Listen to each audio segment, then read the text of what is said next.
Welcome to WorldView. Freedom of speech. It's what allows us to bring you this program. It's why you can watch just about anything on YouTube, much of which is disturbing to some, but freedom of speech allows for dissent. It allows differing opinions to be expressed in a way that might be offensive to another individual. Now, everyone recognizes, however, that there are certain limits placed by government on free speech. Some of those include libel, slander, and incitement. You can't yell "fire" in a crowded theater as a joke. In the aftermath of the shooting of Michael Brown in the St. Louis, Missouri suburb of Ferguson, demonstrations turned violent. Michael Brown's stepfather, in the heat of the moment, used some expletives while shouting, "Burn the bleep down." Authorities then looked into whether or not his speech could be considered incitement to commit a crime, to burn down other people's property. This is the kind of free speech not allowed by the law. But in the wake of terrorist acts, government is seeking to restrict speech considered to be incitement. Safety has always been the stated issue as governments seek more and more access to private data. This was the reason following 9/11.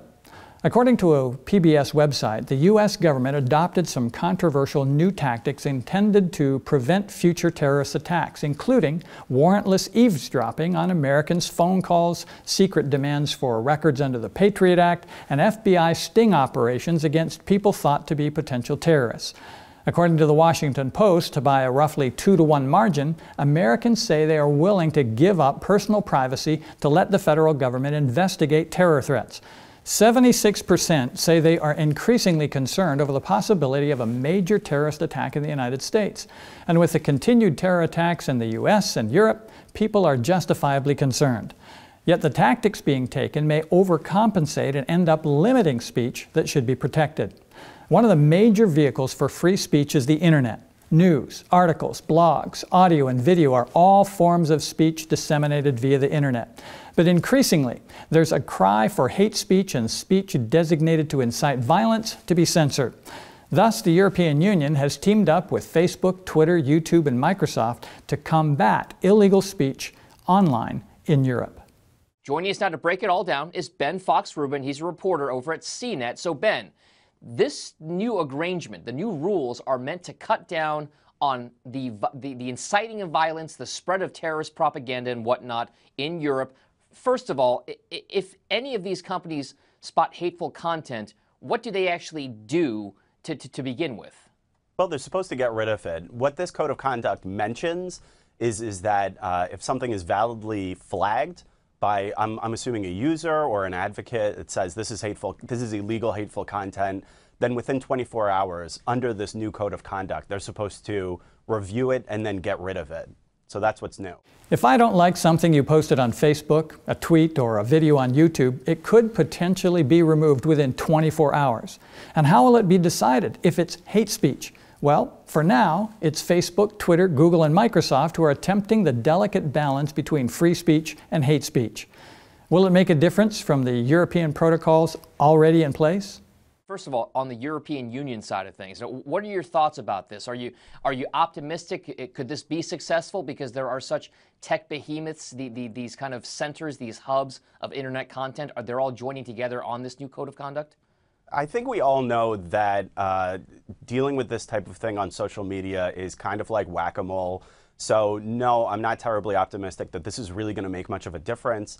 Facebook, YouTube, Twitter, these companies have all already had different protocols and tools in place to monitor hate speech, different things like that. And we've seen where it's gotten us so far. I mean, people get bullied, trolled online all the time. On top of that, there's a lot of promoting terrorism, different things like that. So there's a long way to go.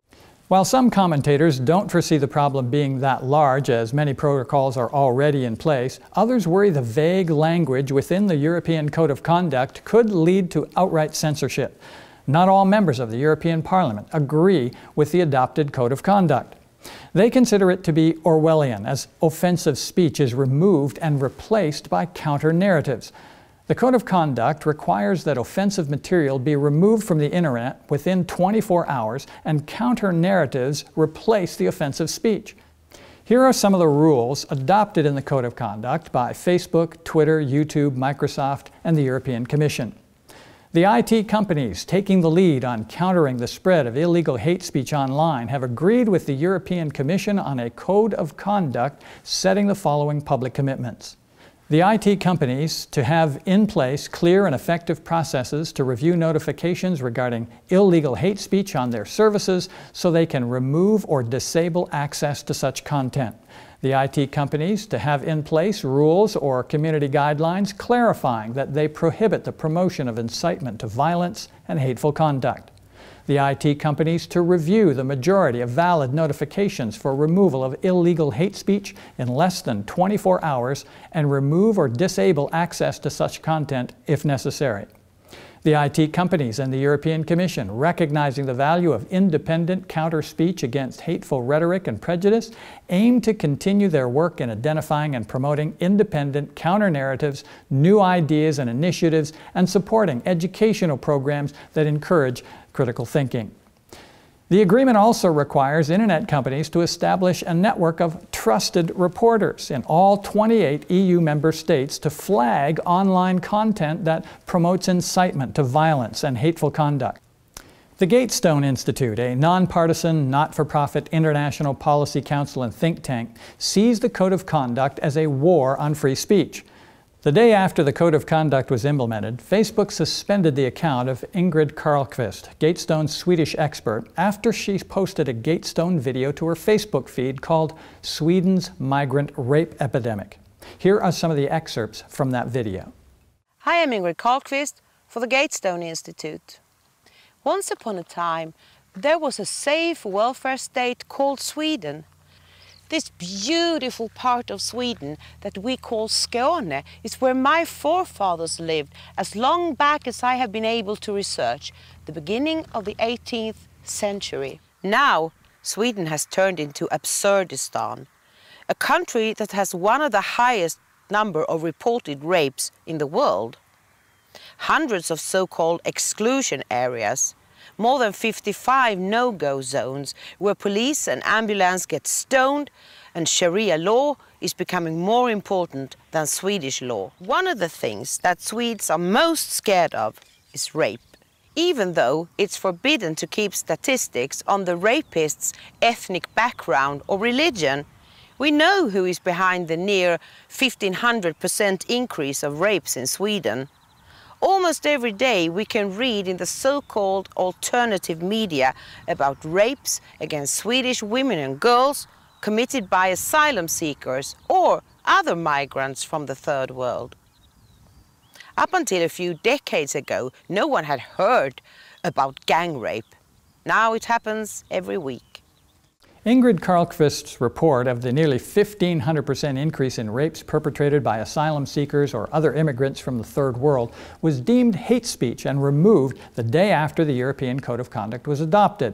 The Gatestone Institute reported that proponents of the initiative argue that the aftermath of the recent terrorist attacks in Paris and Brussels, a crackdown on hate speech is necessary to counter jihadist propaganda online.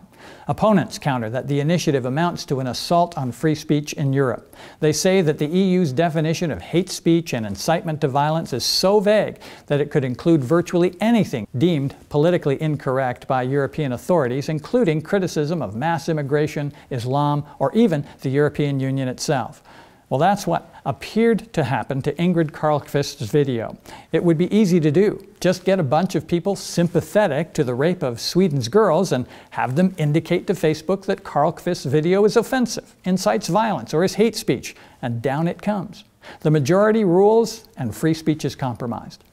While the EU Commissioner for Justice, Consumers, and Gender Equality has defended the initiative, there are others who strongly disagree. National Secular Society of the UK Communications Officer Benjamin Jones warned, "Far from tackling online cyber jihad, the agreement risks having the exact opposite effect and entrapping any critical discussion of religion under vague hate speech rules." Poorly trained Facebook or Twitter staff, perhaps with their own ideological bias, could easily see heated criticism of Islam and think it is hate speech, particularly if pages or users are targeted and mass reported by Islamists. European Digital Rights and Access Now, a group of free speech organizations, warned. In short, the Code of Conduct downgrades the law to a second-class status behind the leading role of private companies that are being asked to arbitrarily implement their terms of service.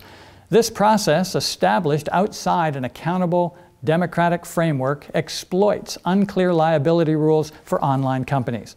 It also creates serious risks for freedom of expression, as legal but controversial content may well be deleted as a result of this voluntary and unaccountable takedown mechanism. This means that this agreement between only a handful of companies and the European Commission is likely in breach of the EU Charter of Fundamental Rights, under which restrictions on fundamental rights should be provided for by law, and will, in practical terms, overturn case law of the European Court of Human Rights on the defense of legal speech. While some European countries do not have some of the same free speech safeguards in place like those in America, is it possible that such restrictions could come to the United States? Federal Communications Commission Chairman Tom Wheeler thinks not. Today, the FCC's open internet rules go into effect. There's now a referee on the field to protect consumers and innovators online. Not only does that mean no blocking, no throttling, and no fast lanes, it also means vigilant oversight as the internet continues to evolve. After a decade of debate, these rules finally provide strong safeguards for free expression and innovation on the internet, and at the same time promote continued investment in our nation's broadband networks. For more information, go to fcc.gov/openinternet. The Internet is to remain a place of free speech, but some of the commissioners believe that it's only a matter of time before the Internet will be regulated. Paul Bedard of the Washington Examiner wrote, "There are forces within the nation that are pushing hard to layer on new regulations and even censorship under the guise of promoting diversity while policing bullying." According to the Washington Examiner, Lee E. Goodman, a commissioner on the Federal Election Commission, stated, "Protecting freedom of the Internet is just one vote away. There is a cloud over your free speech." Ajit Pai, a commissioner on the Federal Communications Commission, warned that freedom of speech on the Internet is increasingly under threat. Pai and Goodman are both Republicans and see the Democrat use of political correctness campaigns as a threat. They both feel their agencies are becoming more politicized and under pressure to push regulations that will be detrimental to business and conservative voices. Pai believes respect for differing views is an important building block for America. One of the things that is critical for this country is to reassert the value of the First Amendment. The fact that robust discourse that is sometimes cacophonous is nonetheless of value. In fact, it creates value. Brent Bozell, a talk radio host and Fox News contributor, is also concerned. He suggests banning hate speech is a good idea if you believe in the existence of evil and hence hate. It's common knowledge from the rhetoric of ISIS that they hate the West and wish to destroy it. Their glorification and incitement of violence should not be given a platform. But Bozell's concern stems from the loose definition of hate speech, and as such, free speech may be in danger of being suppressed, not only online, but in the public square. Bozell cites the example of the Southern Poverty Law Center that features a hate map with locations of conservative organizations of all stripes. The Family Research Center, the Center for Security Policy, the Center for Family and Human Rights, Act for America, and the Traditional Values Coalition, these are just a few. And what views do these haters hold? Well, some support traditional marriage, some stopping illegal immigration, some fighting radical Islam. Bozell cites another incident where a pro-life student group at Johns Hopkins University used a sidewalk to counsel women near an abortion facility. It was denied official campus club recognition by the college student government for promoting hate speech. Some individuals and organizations want to curtail hate speech against immigration critics and critics of Islamic terrorism. Others want to curtail hate speech coming from the asylum seekers and immigrants. These ideas are sharply displayed in the current presidential election process. Donald Trump, the Republican presidential nominee, gave a foreign policy address in Youngstown, Ohio on August 15, 2016. In it, he outlined how ISIS should be tackled. While WorldView does not endorse political candidates, we do report what candidates say when it may affect citizens' personal rights to freedom. We know from the prophecy of the Bible that America is going to transform from a lamb-like nation founded on the principles of freedom to a nation that speaks like a dragon. "And I beheld another beast coming up out of the earth, and he had 2 horns like a lamb, and he spake as a dragon." With wars and rumors of wars, with men's hearts failing them for fear, America is eventually going to crack down and enforce worship in the hopes of fending off the devastating natural and human disasters. And he exerciseth all the power of the first beast before him, and causeth the earth and them which dwell therein to worship the first beast, whose deadly wound was healed. This nation will then lead every other nation in the world in trampling the rights of conscience. Thus, Europe, Asia, the Middle East, Africa, as well as in the Americas, decisions are being made that are paving the way for the angel of mercy to take her flight, never to return. Increasingly, around the globe, freedom hangs in the balance. It is not without cause that Donald Trump made his foreign policy speech. But as we play excerpts from it, think of a scenario where instead of ISIS in the crosshairs, it would be Christians who will not yield their faith in the wake of catastrophic international calamities. If I become president, the era of nation building will be brought to a very swift and decisive end. My administration will aggressively pursue joint and coalition military operations to crush and destroy ISIS, international cooperation to cut off their funding, expanded intelligence sharing, and cyber warfare to disrupt and disable their propaganda and recruiting. Their recruiting is taking place right now, and they're setting records. It's got to be stopped. Can you see how the message of the Bible could eventually be considered propaganda and recruiting be stopped as it is setting records? When the message of the third angel of Revelation chapter 14 is joined by the fourth angel of Revelation chapter 18, recruiting will be setting records. The warning from heaven to come out of her, my people, will not be politically correct, and tremendous efforts will be put forth to suppress it. Celestial glory will be blended with the persecutions of the past. Trump outlines a cooperation between the nations of earth to cut off funding. The book of Revelation predicts a time when no man can buy or sell unless he has the mark of the beast. The planning of nations is laying the groundwork for what prophecy predicts. The time to bring the reasons of our faith before the people is now. Soon our message will be considered hate speech and propaganda. Everything possible will be done to remove it from society. If you think the internet will not be purged of every vestige of our message, think again as you listen to this next excerpt in the context of Revelation 13. We cannot allow the internet to be used as a recruiting tool and for other purposes by our enemy.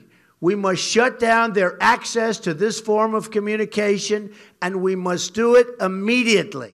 The internet is a wonderful method of communication. It has revolutionized the way we reach out to others with the message of the soon coming of Jesus. It has the potential to reach billions of people, many of whom we could not reach in any other way. But it will be purged of our message. Now is the time to get it out there. For in reality, it does not matter if a Democrat, a Republican, a Libertarian, or a Green Party candidate is in the White House. When the time comes, the dream is certain and the interpretation thereof is sure. Religious liberty will be a relic of history.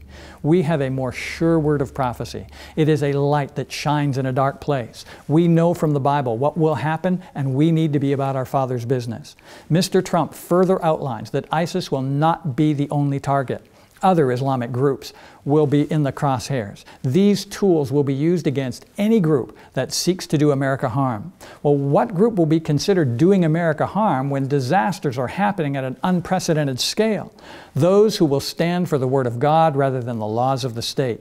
Those whose values at the time will not coincide with the values of America. But Mr. Trump has another tool in his arsenal. It will not only be military and economic tools brought to bear on the nonconformists. Listen to Mr. Trump as he describes that tool. The fight will not be limited to ISIS. We will decimate al-Qaeda, and we will seek to starve funding. Military, cyber, and financial warfare will all be necessary to dismantle Islamic terrorism. But we must use ideological warfare as well. An ideological tool. Well, what could that be? It may not be something physical, though it will have physical consequences. Ideological has to do with ideas, with beliefs. Something about a person's beliefs is going to be part of the fight against terrorism. Notice in this next clip that Mr. Trump is dead serious. He wants to crush ISIS, and he is willing to use every tool at his disposal. The Trump administration will establish a clear principle that will govern all decisions pertaining to immigration. And we will be tough, and we will be even extreme. We should only admit into this country those who share our values and respect our people. The time is overdue to develop a new screening test for the threats we face today. I call it extreme vetting. I call it extreme vetting. Our country has enough problems. We don't need more. And these are problems like we've never had before. He will be tough. Only those who respect our values and respect our people will be admitted to the country.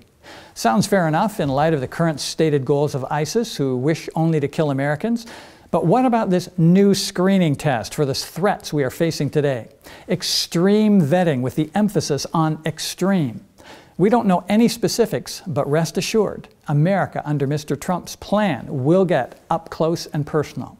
Now, why is all this necessary? Because we are facing problems like we've never faced before. Does any of this sound like what the book of Revelation says?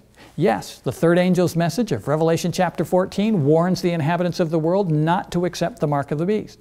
Listen to the clip once more and notice the elements to the arguments that will be used to enforce worship. The Trump administration will establish a clear principle that will govern all decisions pertaining to immigration. And we will be tough, and we will be even extreme. We should only admit into this country those who share our values and respect our people. The first element, only have people in the country that support our values and respect our people. In the future, that will mean you must go along with the laws and values of the nation or go out of it. When America enacts laws that enforce the worship of the first beast of Revelation chapter 13, and you want to follow God, you will necessarily have to go against the laws and values of America at that time. You will be the ISIS of the future. Here's the next one. The time is overdue to develop a new screening test for the threats we face today. The second element, a new screening test for the threats we are facing today. As mentioned, the world is soon to be in more chaos than it has ever been. The threats will be overwhelming. The nations of earth will have to do something, and America will be the world leader that will come up with the plan. The book of Revelation says the world will be divided into two classes of people. Everyone will be screened. We will all be categorized as followers of the beast and receive its mark, or followers of the Lamb of God and receive his seal. Next element. I call it extreme vetting. I call it extreme vetting. Our country has enough problems. We don't need more. And these are problems like we've never had before. What will get the world to go along with the screening process that divides them into two classes of people? We've never had problems like this before. The extreme nature of the problem calls for the extreme nature of the solution. Economic sanctions will be used, but the problem will only get worse. And as the problems get worse, so will the solutions get more coercive until finally a death penalty will be invoked. Here's how America will attempt to mitigate that crisis. One of my first acts as president will be to establish a commission on radical Islam, which will include reformist voices in the Muslim community who will hopefully work with us. We will pursue aggressive criminal or immigration charges against anyone who lends material support to terrorism. There will be consequences for those people. There will be very serious consequences. A commission on Islamic terrorism with Islamic moderates who know the mind of the terrorists and who can hopefully persuade the terrorists to give up their terrorist ways and adopt the values of America. Those who give material support to the terrorists will suffer serious consequences. In the future, the commission will be focused on that small group of people who refuse to conform to the enforced worship recently enacted. There will be those within the group who will be asked to sit on the commission who can relate to the commission the mindset of that small group. The commission will seek to get them to persuade the small group to reconsider the perceived stubbornness as their country is facing disaster after disaster and the cities are scenes of strife and bloodshed as no pen can picture. It is likely that some on the commission will betray those in the small group. And the brother shall deliver up the brother to death, and the father the child. And the children shall rise up against their parents, and cause them to be put to death. And ye shall be hated of all men for my name's sake. But he that endureth to the end shall be saved. And those who seek to aid the accused will suffer serious consequences. Now, I'm not saying Mr. Trump is talking about the enforcement of worship outlined in Revelation chapter 13. What I am saying is that his arguments seem to be common sense in light of the threat America is now facing. And it will be just such arguments that will be used when Americans feel their existence is being threatened by a small group of people who refuse to adopt the values of America at the time, namely enforced worship. What should we be doing today? We need to publish as far and as fast as possible the good news of the second coming. Internet, video, articles, leaflets, public meetings in every place and in 1,000 forms get the truth out. For soon, and none know how soon, it will be under the most difficult and discouraging circumstances that truth will still need to go. Now is the time to publish far and wide, for soon it will be considered hate speech. Soon it will be flagged and removed from Facebook, Twitter, YouTube, and personal and ministry websites. Don't wait, do it now. And that's it for this edition of WorldView.